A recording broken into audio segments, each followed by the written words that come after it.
Good morning once again. Welcome back from Issues at Hand, and this is the Uganda we want. Do you have that image of the Uganda we want?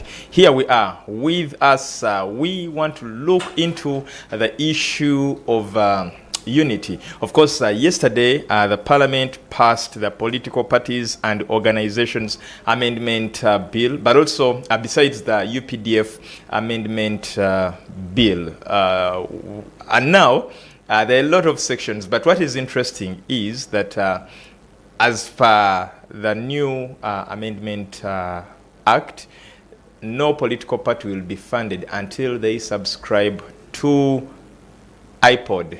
In other words, there is no more taking money if you're not part of IPOD. However, there are a lot of issues that we want to draw our lens into. With us is Engineer Patrick Oboi Amuriat, the former president of FDC and the aspiring, the contesting president. Well, we have a separation in our constitution that the president of the party is constitutionally contained in our constitution and will serve 5 years.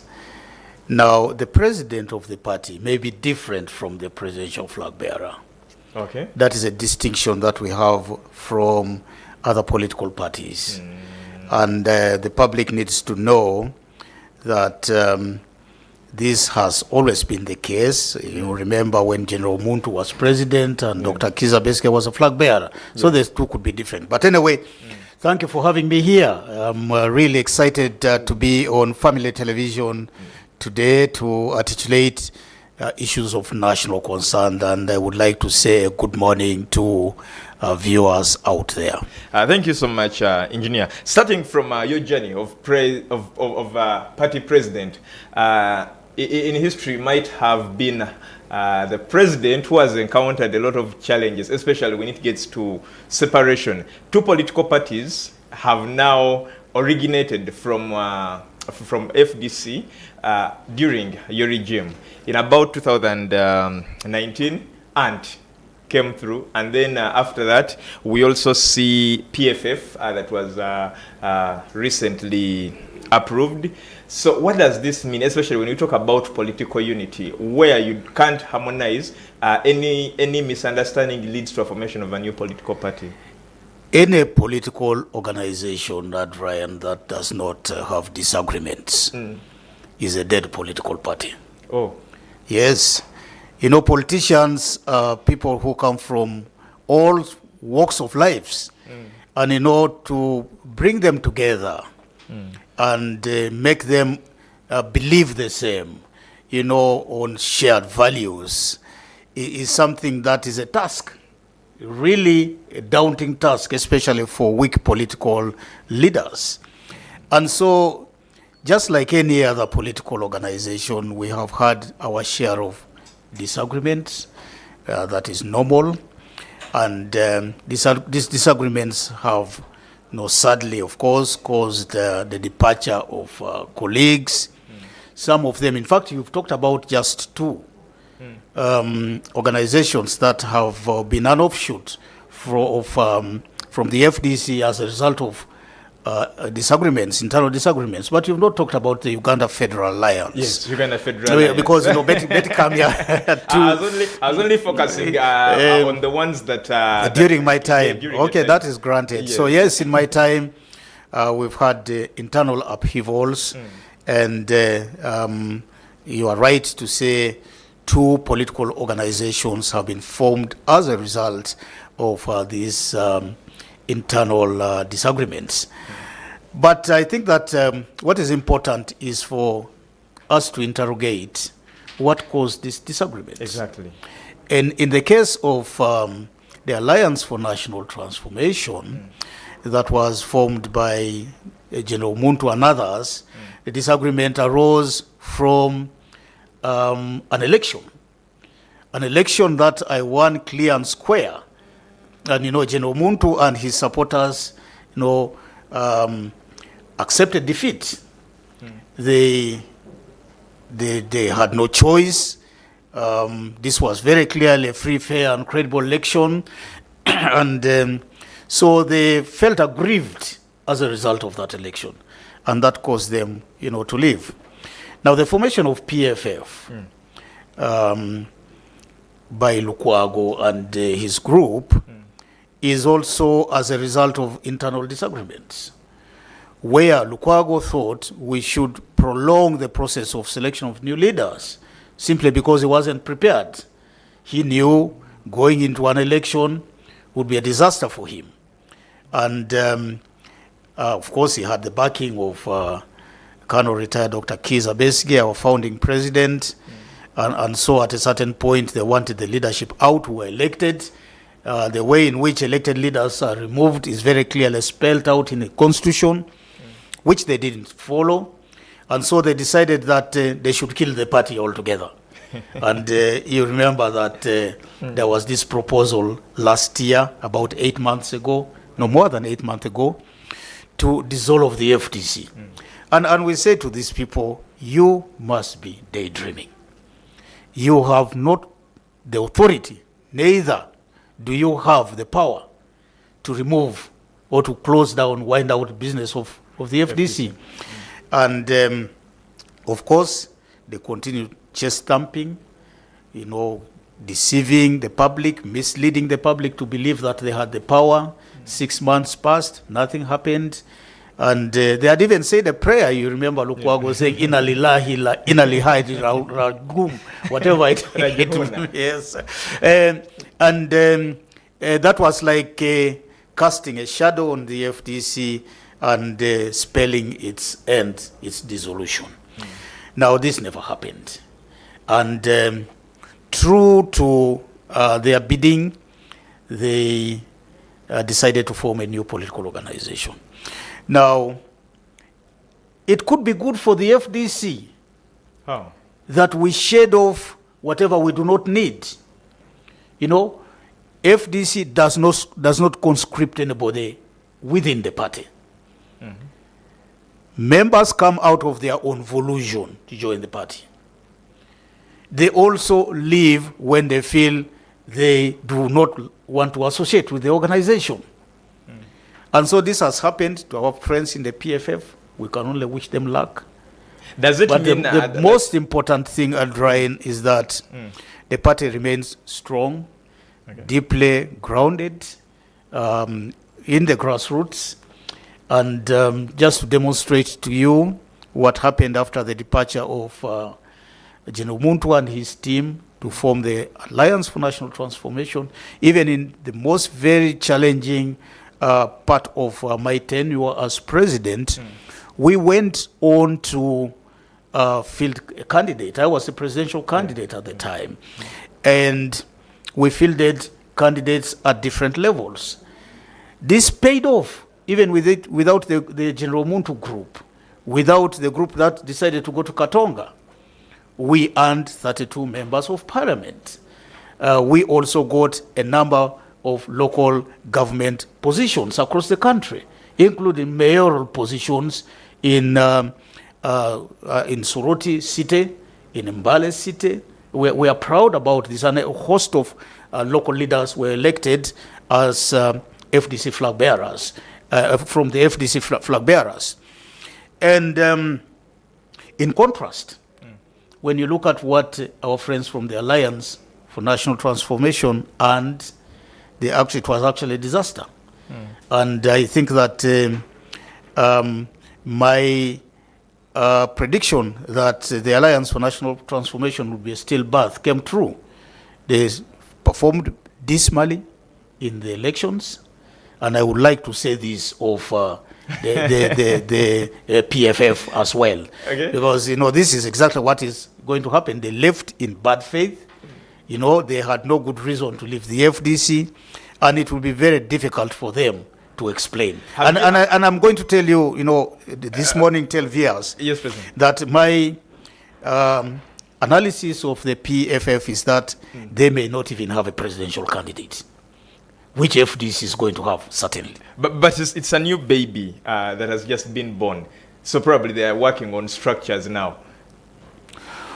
Well, I think that that is not an excuse really to stand on. You know, a political baby. You just take the case of Chagulanyi and Noop. It was a very young party, you know, but they performed well in the election of 2021.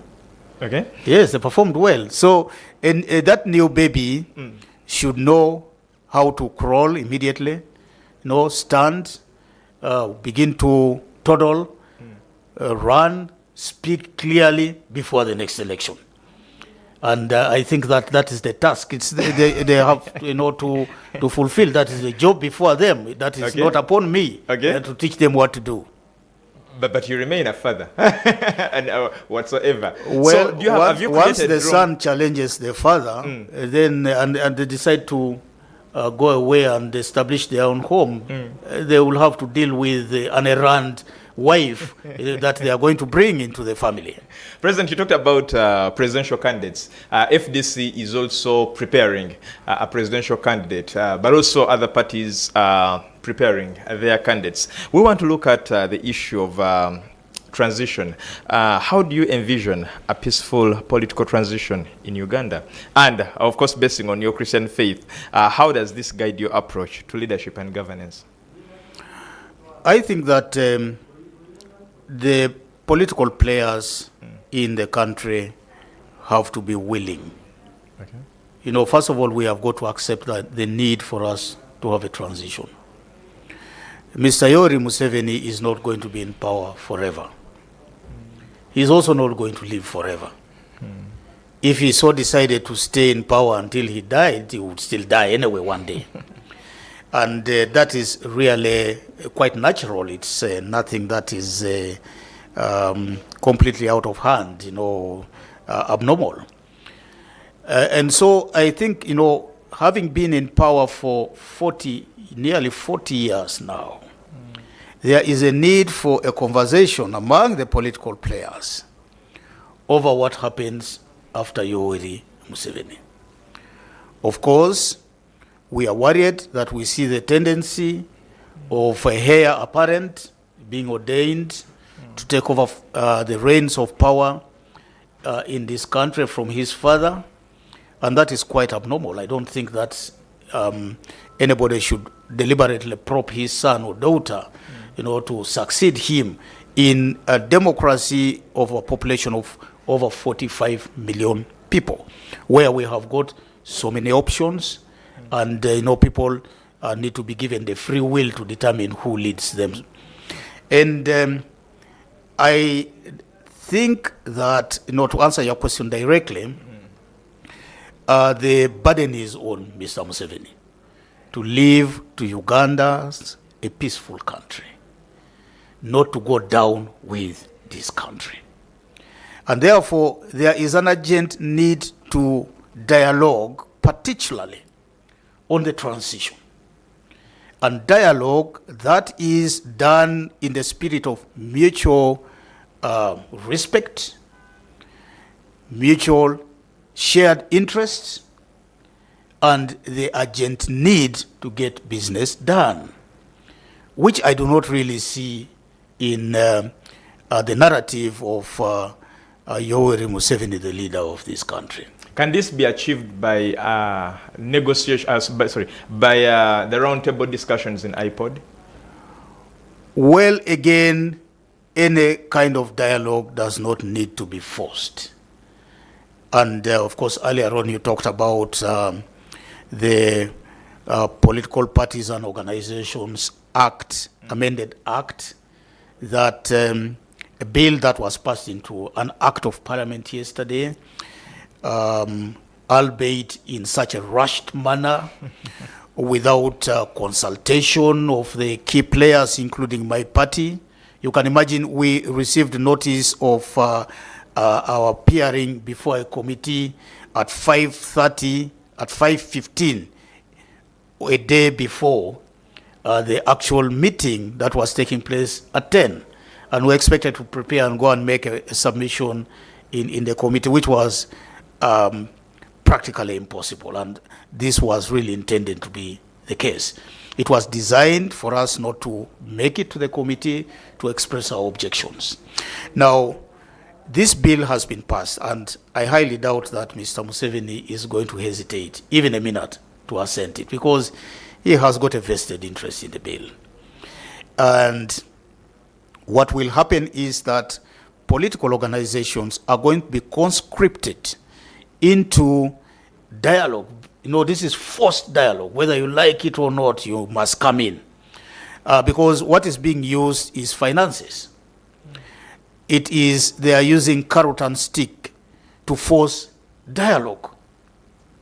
You know, you can imagine being forced into a dialogue, you know, going into a meeting with somebody who controls the police that would have beaten you the day before. You know, I have 10 cases across the country, you know, in the various courts, including one where I was captured recently by the police in Soroti, and, you know, taken to court on politically motivated charges. First of all, taken to police cells, spending a weekend there, taken to civil prison, you know, being held there for days, putting on a yellow color that I detest, and, you know, then being asked to come to court and being given very harsh bail conditions. And then the next day, you expect me to be smiling and talking peace with Yoweri Museveni. Before any such dialogue is expected to bear any fruit, there has to be sanitizing of the way in which our politics is played. That there has to be free space given to the political parties in the opposition. Dialogue should be done in a spirit of friendship. Dialogue should be done in a spirit of respect for one another. And so using money to force dialogue, to force political organizations to come to the table is the most unfortunate bit of it. And my bet is that we will go to IPOD. At least I can say this authoritatively. A decision has been taken by the FDC to sign up to the IPOD Memorandum of Understanding, but not because we believe in what is going to take place in IPOD, but because we think our party requires that money given by government under the law to run its activities. There is no political organization under the sun that can hope to run its affairs without financing. President, what is wrong with you willingly going to IPOD before now the stick comes out? Because if it is dialoguing, you talked about the court cases that you have. How about if this is a platform where you're supposed to present all this under the issues of governance and transition? Our previous experience, Edrine, does not demonstrate that there is a goodwill to dialogue. And I don't want anybody to be talking about IPOD as if it had never existed before. Actually, my predecessor, General Muntu, and the predecessor of the Secretary General Nanda Lamafabi, who was Ali Salaso, signed up to an IPOD Memorandum of Understanding. What happened after the signing up? There was reluctance to talk. It was like, window dressing. The signing up to any memorandum of understanding was like window dressing, showing to the public out there, especially the international community, that Mr. Museveni is prepared to dialogue. When we complained about this, then they decided to organize what is called summits, where on a rotationary basis, different political organizations hold the chairmanship of the summit for 6 months. We participated in that. And actually, I, at one point, became chairman of the summit. But what I saw in the previous summit meetings, was that there was this big man's syndrome that seemed to be at play. That Mr. Museveni could disrespect all the other political leaders, do whatever they want, what he wanted with them, undermine them, treat them as if they are, his subjects, which I think was unfair. And I would like to state this by giving an example. The last so-called summit took place somewhere in Entebbe. And it was the Honorable Norbert Mao who was in the chair, if I remember very well. We decided to boycott that summit because of the very character that I have described that is characteristic of our president. And my three colleagues, the president of the UPC, Jimmy Akena, the president of the Democratic Party, Norbert Mao, the president of JEMA, Asumani Basalirwa, actually went to the IPOD summit meeting. They were made to sit for the whole day. And when Mr. Museveni turned up to the meeting, it was already dusk in the evening, late in the evening. And that would not have been bad enough. But his comments were that, while they were in the bush, they suffered even more. Those people who had sat the whole day had to sit there because for him he had other commitments, national issues to tackle.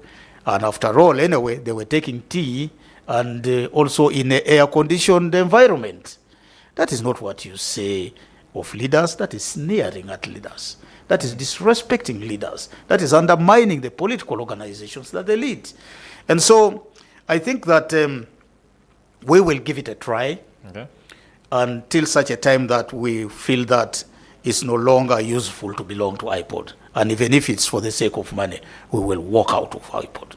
And walking out of IPOD, are you sure that FDC will survive financially without the support of government?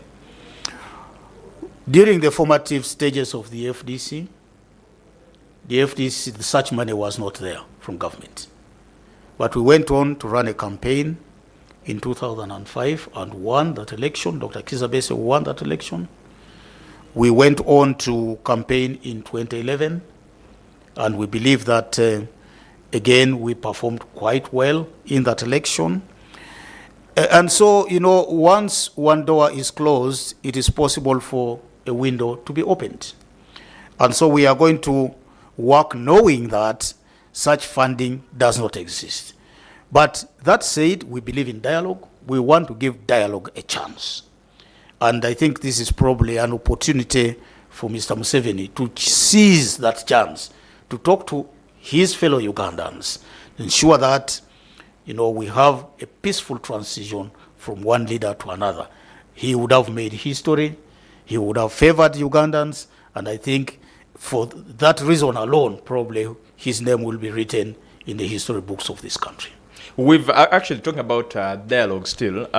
We've seen you support very many efforts, especially to combat corruption while calling for systematic change. Now, what specific steps do you propose to tackle corruption in service delivery? Because this is now another cancer eating up our country. I would like to inform viewers that we are in the process of writing a manifesto. Actually, I had a meeting of the manifesto committee yesterday. 2 weeks ago, we retreated in Kiyindi to hammer out issues of our manifesto. On the 29th, we are convening again to produce our first draft of manifesto. And the key in our manifesto is the fight against corruption in governance issues, under governance issues. And we think that corruption in this country is endemic and something that needs to be viciously tackled. And I want to use this platform to send a warning to corrupt Ugandans, especially public officers, that the moment FDC comes to power, corruption will be brought to an end. We are going to follow the corrupt. We are going to ask for open declaration. We are going to examine whatever reports have been filed in the office of the IGG under the Leadership Code Act. We are going to have an audit, a live line audit on all public officers, something that Betty Kamia, the current IGG, and if she's listening or viewing now, I would like to thank her for bringing out this. This is an idea that FDC has told with for a long time. And no wonder anyway Kamia, coming from the FDC, is now implementing some of those, trying to implement some of those policies, albeit with a lot of resistance from the regime. So it's true, we are going to combat the corrupt from all angles and make it very, very risky for anybody to indulge in corruption. President, when you talk about all these things, most of them seem to be in existence. For example, there are very many, for example, the Inspectorate of Government, we have the anti-corruption, we have the State House anti-corruption unit, and very many other units that are put in place to handle the issue of corruption. But this doesn't seem to be to be offering a solution. So what specific solutions do you think should, if FDC takes on the engine, will offer as something different on the market that will now put the corrupt officials to order? Viewers, it's not the absence of the law that we are talking about. Neither is it the absence of the enforcement agencies. And they are there, the CID, yes, the IGG, the anti-corruption, different anti-corruption groups. We also have civil society working. Yeah. It is the will that does not exist. It is lacking. And I think the problem is at the top. Once the top is changed with a group that is committed to fighting corruption, then the law is going to work to the letter. The agencies are going to work under that law. There is going to be no interference. I have just said to viewers, Adrian, that the IGG, the current IGG, the Honorable Betty Namisango Olive Kamia, brought a proposal for people to be audited, their lifestyle audits to be done. And what this means is you would come to power and say, okay, you have 10 buildings. Where did you get the money to put up those buildings? Okay, I did a business. Well, it's okay for you to do business, but where are your tax returns? That would support, the view that you are in business and we're paying taxes to government, and at the same time, out of the profits from your business, you constructed these buildings. You bought these pieces of land. If you inherited, there should be documents to show that. That is going to be our first line of getting hold of people who have stolen public funds and put it to personal use. So, if the desire to fight corruption existed, that would have been a good proposal taken up by the person at the top to fight corruption. But unfortunately, we see that this does not happen. The president, the head of state, is waving a finger at the IGG, saying this is not going to work, and sending wrong signals to the corrupt people. Okay. So the will is not there, maybe because there are people who need to be protected. Staying in power too long can also be mischievous, because you find there are people around you who are doing wrong things, and yet they're important in sustaining yourself in power, sustaining you in power. And that is the irony, that the paradox that Mr. Museveni finds himself. Should he attack his very faithful servants who have kept him in power just because they are stealing? He would prefer that he turns a blind eye to them, so long as they continue to drum up support for him and sing his praises. And that is what is happening. And, this reminds me of the fact that we as Parliament, and I'm talking about we because I was a member of Parliament at the time this happened, made a terrible mistake in removing term limits, in amending the Constitution to remove term limits from the Constitution. I am happy that I stood on the right side of history, together with my 57 colleagues who said, no, we are not going to allow this, but bet that the people who passed it, some of them now deceased, regretted their decision. Because they did this out of greed for money. They were bribed, 5 million at the time each. They did this out of fear that they would not return if they went against their godfather. But they ended up being removed from Parliament. Those of us who voted against actually returned to the House after 2011 elections. And so I think that as FDC, we would like to pledge to Ugandans that the moment we get to power, whether it's going to be me as president or my colleague and friend, Nandal Mafabi, as president, because we are in competition, we will be restoring term limits in the Constitution of Uganda.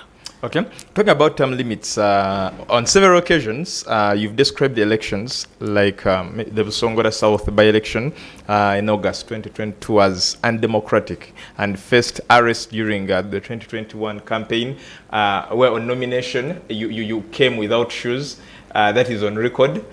You reached Chambogo without shoes, but also even the recently completed by-elections in Kawempe, you still say they were undemocratic, they were mad with a lot of injustice, threats, and a lot of things. So what are some of the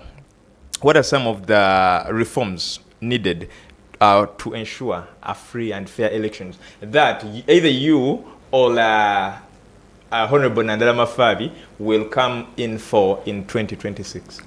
What happened in Kawempe is reminiscent of all the other elections where the opposition has posed a threat. And I can mention the by-election of Paul Muiru in Jinja Municipality East. I can mention the by-election of Betty Muzanera, where military vehicles were actually taken to Rukunjiri, military APCs and military police manned the election, but they were overpowered by our people. We can talk about the election of the by-election in Soroti City East of the Honorable Moses Okia Atan, where again military might was shown and about 100 leaders, including myself, got arrested and locked up in police cells in order to keep us away from the day of voting. And so this can go on and on, so long as Mr. Museveni wants it to happen, he's going to do it. And it could even get worse in the next election, where people are scattered in very different constituencies, fighting for their political success. Now, the electoral reforms are certainly key in bringing an end to this. But again, it could also turn out to be just a law like any other law that will not be respected. I know that my brother Matthias Mpuga is doing a noble thing. He actually came over to us in Najanankumbi and he showed us his proposals.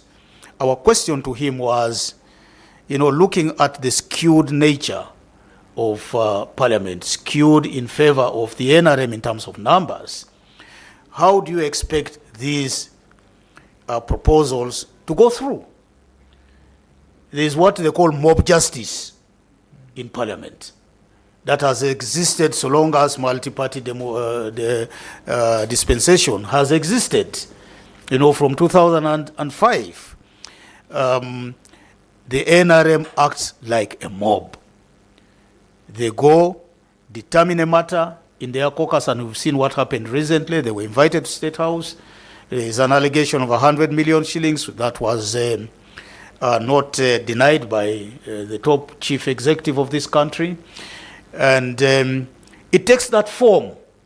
And I would not be surprised if these two took that form. The NRM under Mr. Museveni has never warmed up to any electoral reforms. Because, just, it's obvious that a person who is obsessed by power, who has got a high affinity for power, a susceptible appetite for power, a satiable appetite for power, would want to cut the forest where he is hiding. Mr.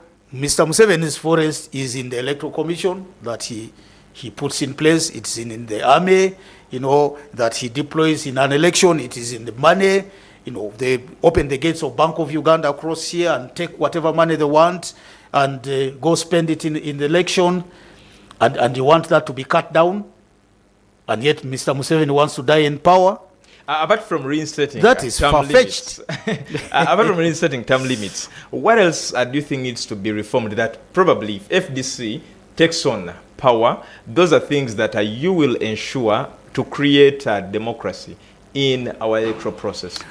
We are going to vote for a proportional representation, a PR system that is practiced in South Africa, where parties submit lists in order of precedence to the Electoral Commission. This Electoral Commission will then conduct an election, a free, fair, and credible election, and then parties campaign as parties, not as individuals. This is going to remove the use of a lot of money by individuals in an election, and then the party's priority list is submitted, and you get your fraction of the House in accordance with the percentage that your party would have scored at the presidential level. We are also going to reform the way in which the Electoral Commission is chosen. It's going to be a public affair that, like is in the case of Kenya, where judges are vetted publicly, the Electoral Commission is going to be vetted publicly. It's not going to be upon the president who becomes the chairman of the Electoral Commission or a member of the Electoral Commission. This is going to be the property of the public, and the independence of the Electoral Commission is going to be underlined under the FDC. We are also going to cut down on the number of parliament. And I think we are debating on the creation of a second house, an upper house of parliament. We will have a Senate and then have a House of Commons, as is practiced in the UK political jurisdiction, and to a certain extent also the Kenyans have adopted this. So we'll reduce that and ensure that we have a manageable parliament that represents a certain quota, not having a member of parliament elected by 1,500 people sitting with a member of parliament who has been voted by over 100,000 people. That is strange. I think what we are practicing is totally wrong. We are also going to remove the army from politics. And the subordination of the military towards the civilian authority is going to be emphasized by us. That is going to be a given on our part. We will also make voting much more easier for our people. Oh.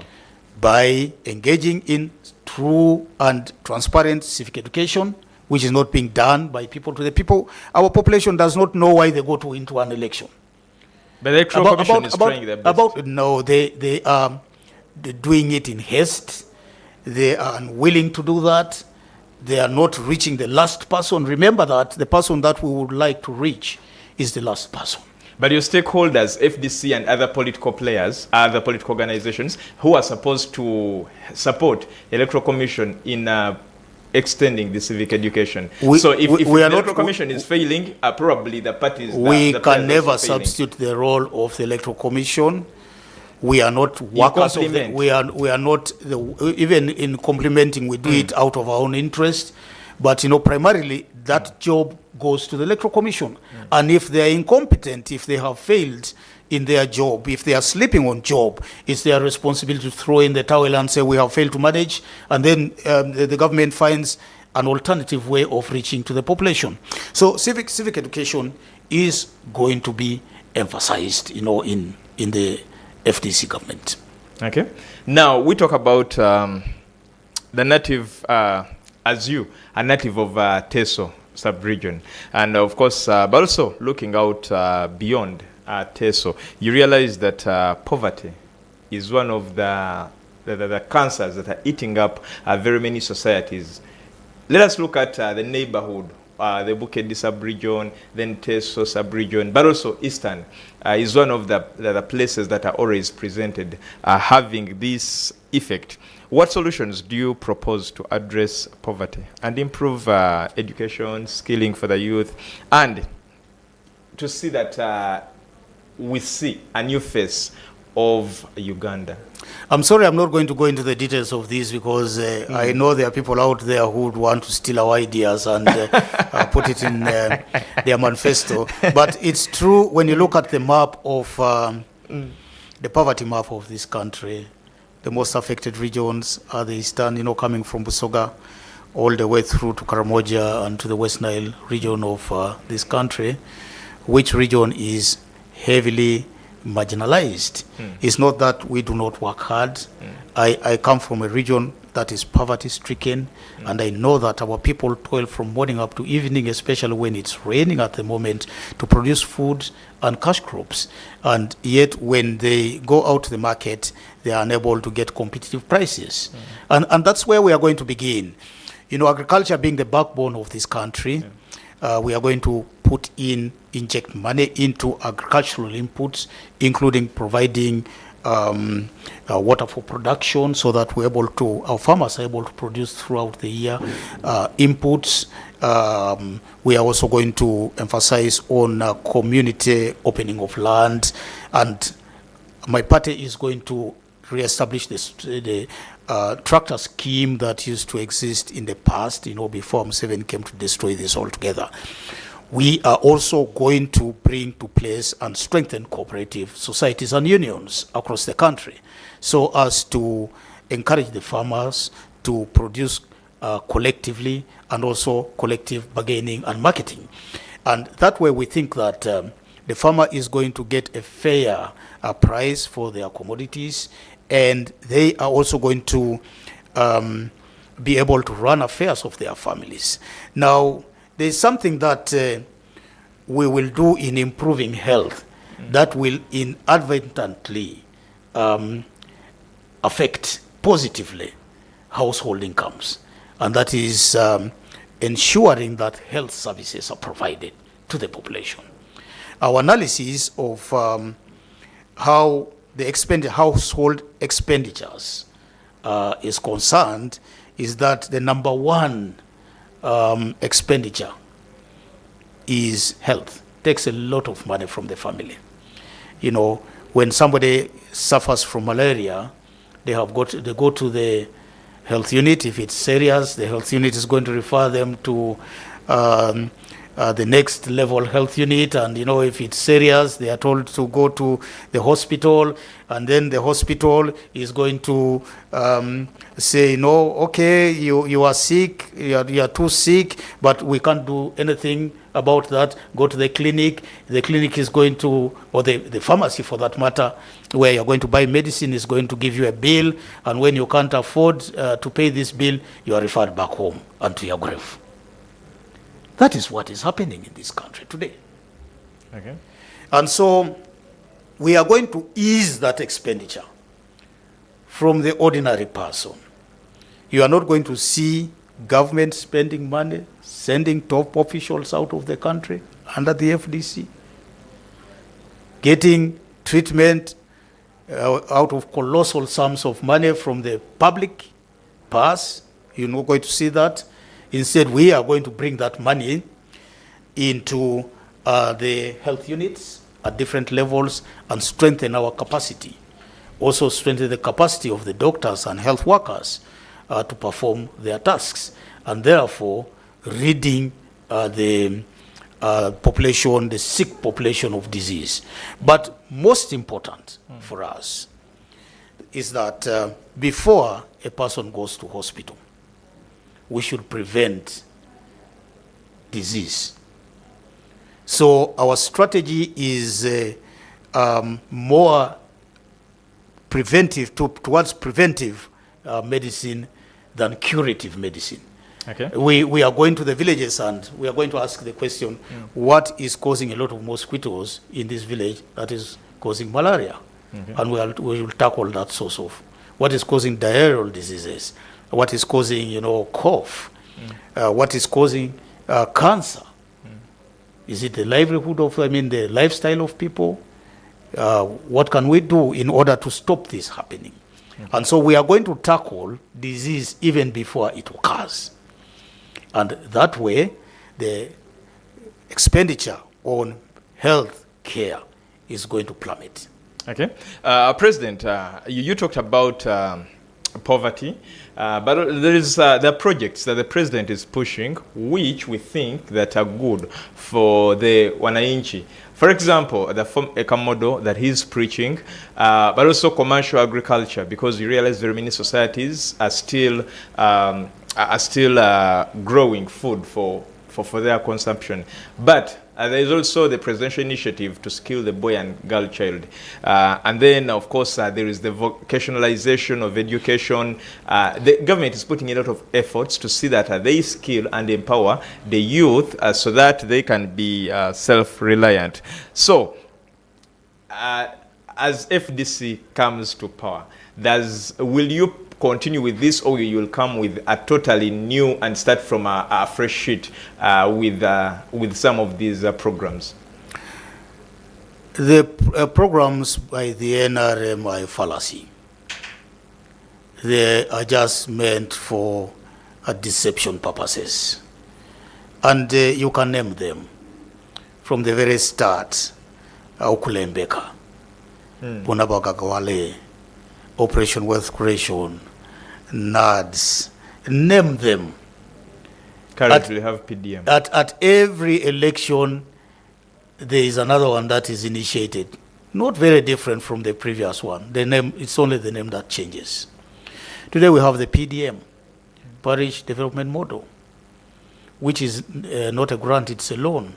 And by the way, maybe I should also take this opportunity to inform viewers that we had envisaged in our manifesto to provide financing to all the households of this country. And we knew where we would get the money from.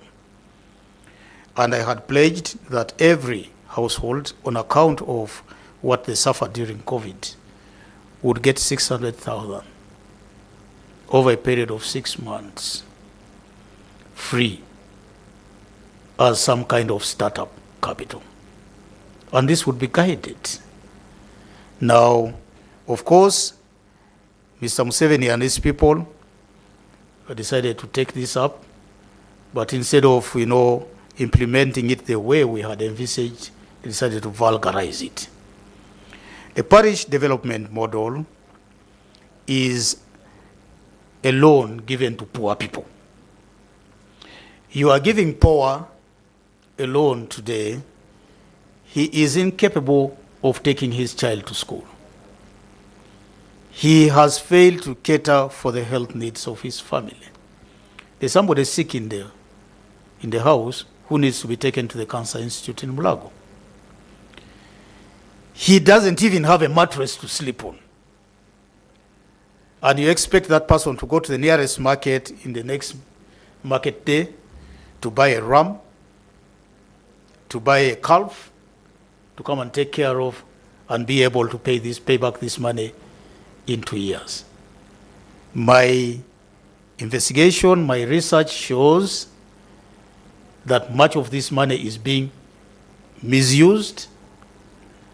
Citizens have not been adequately educated on the use of money. The extension workers were not used to properly identify beneficiaries. And so I don't think that even 5% of that money is going to be paid back. But at least you admit that the program is good. Had it been implemented the right way? Very badly implemented. And I think that it has politics attached to it. It is being done not to help the population, but for political expedience. And this is the reason why Mr. Museveni has been going around making an evaluation of PDM, something that can be done by the local community worker, not the president of a country, going all over the country, looking at how many goats have been bought, how many sheep have been got, what duka has somebody opened out of that money. He was actually campaigning. Now, there are two things that this does to him. He goes out ostensibly to monitor while actually campaigning, but at the same time, I am sure that he is going to forgive people who would have failed to pay this money in return for votes. And so I think that he has succeeded in his game, and I want to tell you that, if he became president, he would, vying for the next term, and I will tell you that, Museveni is going to contest as president in 2031. He is going to bring a new program. Again, another one, christened in a different way for political expedience. Okay. Now, Mr. Amuriat, as we draw closer to the end of this first hour of this show, we want to look at the role of the church in supporting your vision. So, because you're not going to implement this on an island, you'll need a backup. So what does the church have to do in all this that you plan for this beautiful Uganda? One thing that informed my coming to this TV show, despite a number of difficulties, is that this TV show is run by a church, the Church of Uganda. And I would like to congratulate the Church of Uganda, His Grace the Archbishop, Kazimba Mugalu, for this initiative and the staff that work here. This is something that is going to help to raise the level of debate, including political debate in this country. And I think that inviting us political players to these talk shows like this is a plus for you, because previously there has been a narrative in this country that religious leaders should remove their hands from politics.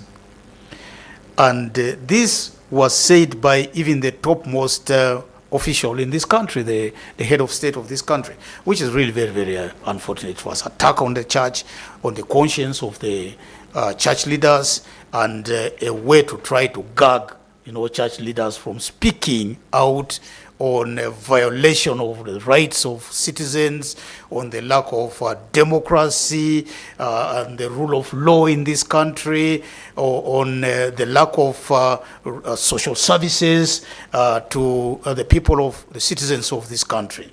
And I think that which is the right thing to do. The archbishops should speak out. The bishops of this country should speak out. The mufti, the sheikhs should speak out. Because, in the religious teachings that I have had, I am told that the body of the church is not the building. It's not the bishop alone. It's not the archbishop. It is the people in that church. And so the people that Archbishop Mugalu, Stephen targets are the same people that we target as political players. If we have an unhealthy population, we are not going to have people coming to church. We are not going to have people able to preach freely. If we have an impoverished community, then we will not be able to tithe. We are not going to contribute towards church building.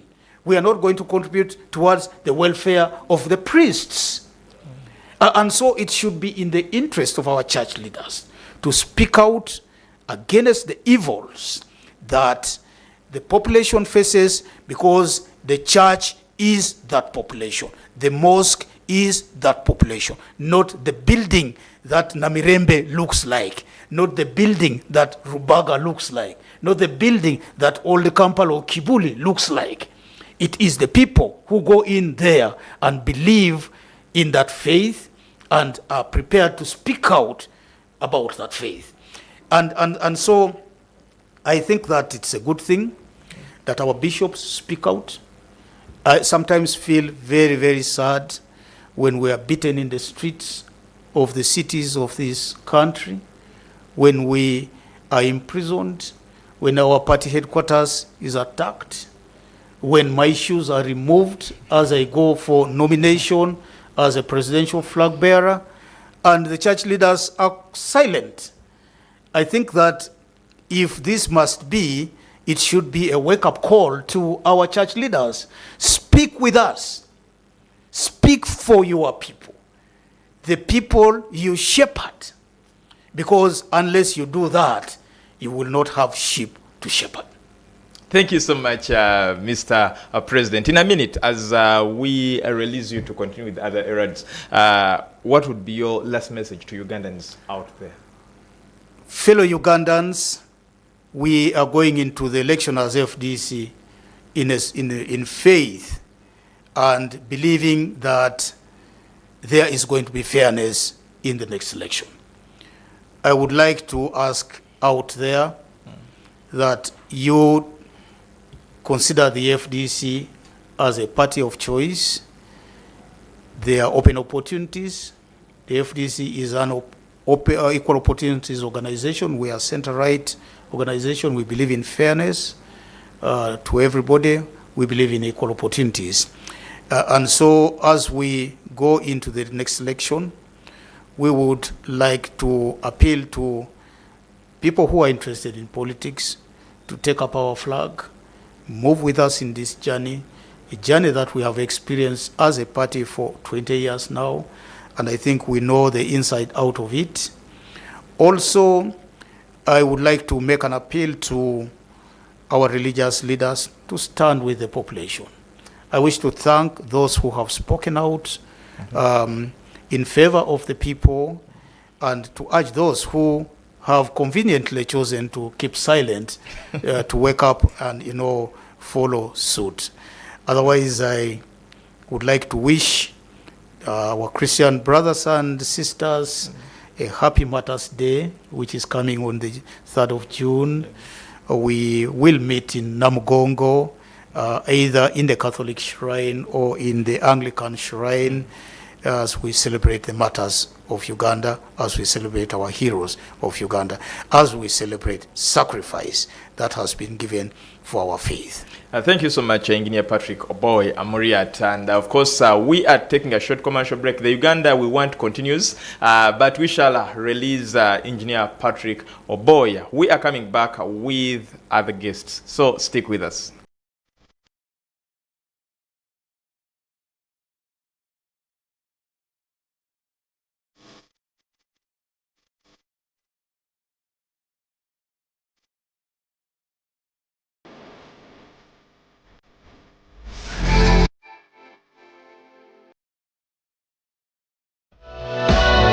This is Church of Uganda Family TV. Enriching lives. Regulated by the Uganda Communications Commission